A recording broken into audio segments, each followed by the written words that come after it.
On repart les amis, on repart avec Benjamin Louvet, gérant matières premières, Ophi Asset Management, c'est ça Benjamin, voilà, c'est la bonne casquette. J'ai appelé ça l'impossible scénario net zéro 2050. C'est pas mal, c'est un bon résumé. Oui, mais ça m'intéresse beaucoup, Benjamin. Donc merci d'abord, tu es là régulièrement et tu es un de ceux qui lisent les rapports, ce qui est déjà... Et donc ce rapport qui a maintenant, il a 3 bonnes semaines. Quelque chose comme ça. Voilà. Agence internationale de l'énergie qui définit la trajectoire à suivre pour ramener les émissions donc à zéro net en 2050.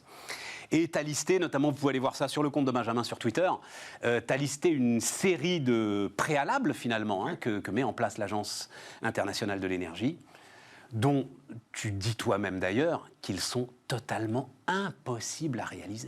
Alors, je dis pas ça, je dis que ça révolutionne notre mode de vie. Et d'ailleurs, quand on regarde, au-delà du petit résumé que j'ai fait sur les données techniques, quand on regarde les attendus, par exemple, il va falloir revoir la façon dont on consomme de l'énergie, mais au niveau individuel. C'est-à-dire que typiquement, il est question qu'à partir de 2030, on ne puisse plus chauffer sa maison au-dessus de 20 degrés, qu'on ne puisse plus refroidir sa maison en dessous de 24 degrés l'été, de limiter la température des ballons d'eau chaude, de limiter la vitesse à 100 km/h sur autoroute. Les ballons d'eau chaude, c'est écrit dans le rapport. Oui, tout à fait. Donc on est dans quelque chose qui change profondément notre vie, et on a tous notre part à jouer là-dedans. Là, il l'écrit bien, elle dit plus de 50% des efforts doivent être des efforts individuels. Ça alors oui, mais le problème... Alors, non, attends, on s'arrête là. Déjà, premier point, parce que j'ai toujours cru le contraire. En fait, j'ai toujours pensé que on développait une écologie punitive à travers des exigences au quotidien qu'on demandait aux gens, et que ça ne servait à rien. Alors, le problème, c'est que les deux sont un peu liés. Et on voit bien le problème aussi au niveau des entreprises aujourd'hui. Dans ce rapport, l'Agence internationale de l'énergie dit qu'il faut arrêter l'exploration pétrolière. Dans le même temps, l'AIE a sorti il y a 3 jours un rapport où ils disent qu'il faut que les pétroliers augmentent la production, sinon on va manquer de pétrole. Et donc, on se retrouve dans la situation où tu as des entreprises, on l'a vu il n'y a pas longtemps avec Shell, qui a été condamné par une cour de justice en Hollande, parce qu'on les accusait de ne pas faire assez pour le climat, où tu as des entreprises qui n'ont pas de cadre réglementaire qui les oblige à aller vers ça, et qui se retrouvent punis par la justice parce qu'ils n'en font pas assez, et puis de l'autre côté, ils ont des actionnaires qui exigent de la rentabilité de leur part. Et au niveau des acteurs particuliers, on a la même situation. On n'est pas obligé, on nous demande de faire un effort, mais il n'y a pas de cadre réglementaire. Et je pense, et le rapport de l'AIE le dit, qu'il va falloir à un moment ou à un autre légiférer là-dessus pour obliger les gens à faire ce changement. Parce que c'est tellement plus simple de vivre avec du pétrole. Dans un litre de pétrole, tu as 10 kWh d'énergie. 10 kWh, c'est quoi? C'est l'énergie que tu as dans les bras de 200 personnes qui font une longue journée de travail au champ. L'énergie de 200 personnes qui font une longue journée de travail au champ. Pourquoi se passer de cette énergie si on n'y est pas contraint, s'il n'y a pas quelqu'un qui vous dit tu ne peux pas faire avec ça? C'est hyper difficile. La vie est beaucoup plus facile avec le pétrole que sans le pétrole. Le problème, c'est qu'aujourd'hui, le pétrole, on doit s'en passer, on n'a plus le choix. Mais, alors attends, parce que tu vas pas nous renvoyer dans les champs quand même. Non, mais... Enfin, c'est pas le sujet. Le sujet, c'est de trouver les solutions. Mais les gains de productivité, ils viennent d'où? Les gains de productivité de ces dernières années, depuis le début de l'ère industrielle, ils viennent des machines. Ils viennent des machines. Voilà. Qui marchent à l'énergie. Exactement. Voilà. Tu as reçu Jean-Marc Jancovici. Mais c'est des croquettes pour machines, l'énergie. Donc, mais, attends. Alors, Jancovici, justement, il dit, lui, il était sur 5% de baisse de PIB par an, tous les ans.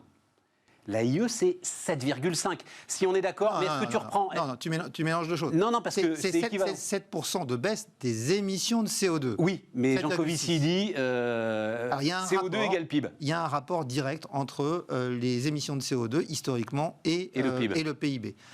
Le pari de l'AIE, c'est qu'on saura, grâce aux énergies renouvelables, découpler le lien entre émissions de CO2 et énergie. Et d'ailleurs... Et donc sortir de cette obligation d'avoir une baisse de 7,5% du PIB qui est, alors celle-là, inenvisageable. C'est pas le monde qu'on a envie de construire, en tout cas. Et c'est pas ce qu'on nous vend. On peut pas vendre un modèle comme celui-là. On peut pas vendre aux gens une réduction de PIB tous les ans. Mais surtout celle-là, 7,5, ça fait 2 Covid pratiquement, c'est ça Oui, c'est ça, enfin 1,5, allez, on va dire ça comme ça. 1,5. Oui, tout à fait. Donc c'est extrêmement difficile à envisager. Mais le pari de l'AIE, justement, c'est de dire on va d'abord apprendre à être plus sobre. Donc 4% de gain d'efficacité énergétique par an. Bon, le problème, c'est que sur les 20 dernières années, le gain énergétique, c'était plutôt un tiers de ça, et on commence maintenant. Et évidemment, quand on a commencé à faire des gains d'efficacité énergétique, on a commencé par les trucs les plus simples. Donc, c'est-à-dire qu'il nous reste les trucs les plus difficiles à faire. C'est ça. Donc, c'est compliqué, et dans le même temps, on continue à croître. Voilà. Ça, c'est une équation qui est quand même un peu compliqué à résoudre. Et pour revenir à ces chauffe-eau, là, parce que je dois te dire que tu m'as légèrement traumatisé, l'ensemble de ce que tu as listé, là, pas moins de 24 degrés dans les maisons, pas plus de 20 en hiver, etc. Hein, ça, à l'échelle donc des pays développés, de ceux qui peuvent le faire, ça donne une réelle efficacité, dit l'AIE, ça donne de réels résultats en termes de baisse des émissions de CO2. En fait, ça fait partie de la sobriété, mais ce qui va compter, c'est l'isolation des maisons, c'est de passer aux voitures électriques, c'est de rendre plus flexible sa consommation. Aussi, il y a un gros pari qui est fait sur la flexibilité de la consommation énergétique. C'est-à-dire qu'on consommera l'électricité quand on pourra. Donc ça veut dire aussi avoir ce qu'on appelle des smart grids, des réseaux intelligents qui vont pouvoir faire aller l'électricité dans les deux sens. Et ça nécessite d'énormes investissements. Je citais le chiffre aussi, il faut passer de 260 milliards par an investis aujourd'hui à 820 milliards de dollars investis par an dans le réseau électrique. Alors, j'ai repris tes chiffres. Le solaire, il faut multiplier les investissements par 20, l'éolien par 10, les usines de batterie par 600 d'ici 2030. En fait, il faut multiplier la capacité des usines de batterie par 600. Il faut en fait installer 20 gigafactories par an tous les ans jusqu'en 2030. Tout ça en finançant l'adaptation du réseau, évidemment, comme tu l'as dit. Tout à fait. Après, il faut multiplier par 5 les installations solaires tous les ans. Puis ça pose d'autres problèmes. C'est un de mes gros éléments en ce moment. Et il y avait un article dans The Economist sur le sujet ce week-end. La contrainte des matières premières. Parce qu'il faut que les gens comprennent qu'on ne fait pas de l'électricité avec du vent ou avec du soleil. On fait de l'électricité avec un transformateur qui va transformer le vent ou le soleil en énergie. Voilà. Ce transformateur, on le fait avec des métaux. Bill Gates l'avait dit dans une conférence à Stanford, il avait dit les financiers qui m'expliquent qu'ils vont résoudre le problème du changement climatique en finançant plus les entreprises polluantes, ils me font rire. Il va falloir qu'ils m'expliquent comment ils font voler des avions avec des feuilles Excel. Des avions, ça vole avec de l'acier, avec de l'aluminium, avec du plastique. Et tout ça, c'est du concret. Prenons l'exemple du solaire. Dans le solaire, en 2020, on a installé un record de capacité solaire dans le monde. Soit dit en passant, dans les chiffres de l'AIE, il faut installer tous les jours jusqu'en 2030, l'équivalent de la plus grosse centrale solaire au monde. Tous les jours. Bon, 130 gigawatts. Quelle puissance la plus grosse centrale solaire au monde ? J'ai plus les chiffres en tête, mais tu fais le calcul. Voilà, ils disent qu'il faut installer 500... C'est quoi ? Ça doit être 400 mégawatts, quelque chose comme ça, non ? Autour de 500. Un demi-réacteur nucléaire, quoi. Voilà. C'est ça. Ancien. Donc, on a installé 130 gigawatts de solaire l'année dernière. Ça a consommé, c'est un métal qui n'est pas très important dans tout ça, mais ça a consommé 3142 tonnes d'argent. Il faut de l'argent pour faire circuler l'électricité, c'est le meilleur conducteur. 3142 tonnes d'argent, c'est 13% de la production mondiale d'argent. L'AIE nous dit tous les ans, il faut multiplier par 5 les installations solaires. Comment on fait ? L'argent, il y en a aussi dans les voitures électriques. Les gens le savent peu, mais en fait, dans les batteries électriques, alors il n'y a pas d'argent dans la batterie, mais dans une voiture, tu n'as pas une batterie, tu as un pack de batteries et il faut relier toutes ces batteries entre elles. C'est 5% de la consommation aujourd'hui. Il faut multiplier, il faut passer de 5% de part de marché pour les voitures électriques aujourd'hui, donc électriques plus hybrides, à 60% en 2030. Alors, ça veut dire, Benjamin, parce que le temps tourne, ça veut dire qu'en fait, on va se retrouver dans une espèce d'injonction contradictoire absolue, parce que, évidemment, on dit, ouvrons des mines, sauf que ces mines, enfin, l'extraction va émettre le CO2 que, d'un autre côté, on va économiser. Non. Alors ça, c'est un élément qu'il faut bien garder en tête. Alors, c'est très important. Les énergies fossiles sont responsables de 70% des émissions de CO2 sur la planète.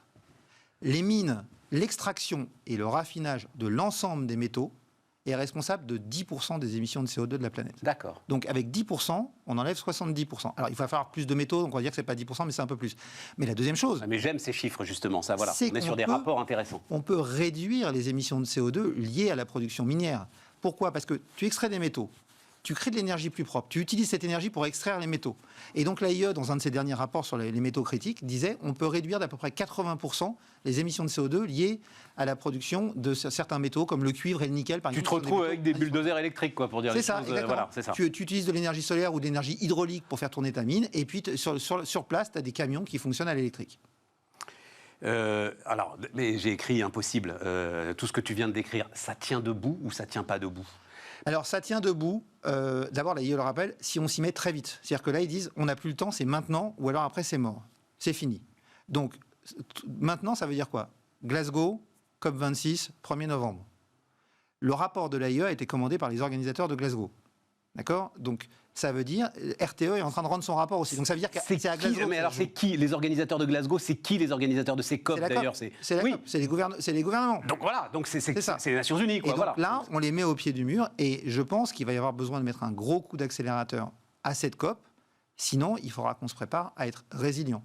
Parce que, voilà, c'est pas moi qui le dis, c'est l'AIE qui est impartial sur ce sujet et qui dit, si on ne s'y met pas maintenant, on va être clair, un autre chiffre qui est très parlant. Tu le disais tout à l'heure, c'est 7,6% de réduction des émissions de CO2 par an selon l'ONU qu'il faut faire. Ils disent, avec les mesures qu'on a prises aujourd'hui, on est entre 0,5% et 1% de réduction par an. Voilà. 7,6% de réduction des émissions de CO2 par an, c'est quoi? C'est plus que ce qu'on a eu pendant le Covid. Oui, voilà. C'est ça. Oui, absolument. Plus on est quoi? On est à 5. On est entre 5 et 6. On est entre 5 et 6. Entre 5 et 6. Donc ça veut dire en que c'est paralysant le trafic automobile dans tous les pays développés. Un effort absolument considérable qui demande la mobilisation de chacun, mais surtout la mobilisation des États. Je pense que tu peux inventer ce que tu veux pour faire un changement de cet ordre-là avec le confort qu'apportent les énergies fossiles. Ça ne peut passer que par du législatif. Et qu'est-ce qu'ils font Total dans cette histoire? Comment est-ce qu'ils font cette mutation accélérée? Enfin, je dis Total. Certains l'ont fait, Ørsted l'a fait, alors c'est beaucoup plus petit que Total, évidemment, oui, mais il faut laisser le temps. Alors, moi je dis, les boîtes comme Total, c'est trop facile de les fustiger. Total, ils vendent du pétrole parce que c'est autorisé de vendre du pétrole, d'accord, c'est légal, et puis parce qu'on a besoin de pétrole. Et donc, on avait fait une conférence il y a quelques années sur le sujet, c'était rupture ou transition. Il faut qu'on gère une transition. Et une transition, c'est donner les orientations à Total. Tavares l'avait dit aussi dans une interview, le patron de Stellantis, il avait dit, nous, si on nous dit vers où il faut aller et qu'il y a un cadre législatif clair, on a des ingénieurs, on s'y met et on y arrivera. Voilà. Ouais, mais alors, il faut qu'on ait fixé les bornes. Depuis Tavares, il dit, et je trouve ça très intéressant, notamment avec la voiture électrique, il dit ce que dit Didier Leroy d'ailleurs chez Toyota, c'est OK, on y va à fond, hein, les amis, on n'est pas du tout sûr que ce soit la bonne solution, mais vous nous obligez à y aller, voilà, vers la voiture électrique. C'est une vraie question. C'est une vraie question. L'AIE a fait un rapport il y a quelques temps. Mais en même temps, tu nous dis, à un moment, on n'a plus le temps non plus d'essayer de trouver la meilleure solution, il faut y aller, quoi. Après, il y a des éléments complémentaires, il faut qu'on fasse quelque chose. En tout cas, on sait simplement que si on fait rien, ça sera pire. Donc il faut qu'on essaye quelque chose. Les renouvelables font partie de la solution. Je pense personnellement que le nucléaire fait aussi partie de la solution et que la question va se reposer. C'est une question que je voulais te poser. Et un grand programme massif de construction nucléaire. On ne peut pas faire du nucléaire partout. Et puis les disponibilités en uranium, elles aussi, sont limitées. Oh oui, on a de quoi faire. Quand même. Enfin, on a de quoi faire là pour le coup. Il faut travailler sur la fusion. Je pense que ça, c'est important. Le projet ITER, en ce sens, est extrêmement important. Mais tu me dis toi-même, c'est maintenant, tout de suite, là, qu'il faut prendre des décisions. Oui, les réacteurs sont là. C'est pas pour ça qu'on ne doit pas prévoir l'après, parce que le gros avantage de la fusion, c'est qu'il y a beaucoup moins de déchets et que ça produit beaucoup plus d'énergie pour beaucoup plus longtemps. On est d'accord. Il faut changer tout de suite. On ne peut pas mettre du nucléaire partout. Pourquoi ? Parce qu'il y a des problèmes géopolitiques, il y a des problèmes sismiques, il y a des problèmes d'instabilité sociale qui font qu'on ne peut pas en mettre partout, malheureusement. Certes. Donc, il faut avoir de... C'est pas anodin, voilà. Il y a de l'hydraulique, certes. Il y a du nucléaire qui fait partie de la réponse. Et les renouvelables ont leur place. Il va falloir faire un mix de tout ça. Aujourd'hui, le problème, c'est qu'on fixe tous les efforts sur les renouvelables et on parie aussi beaucoup sur l'hydrogène.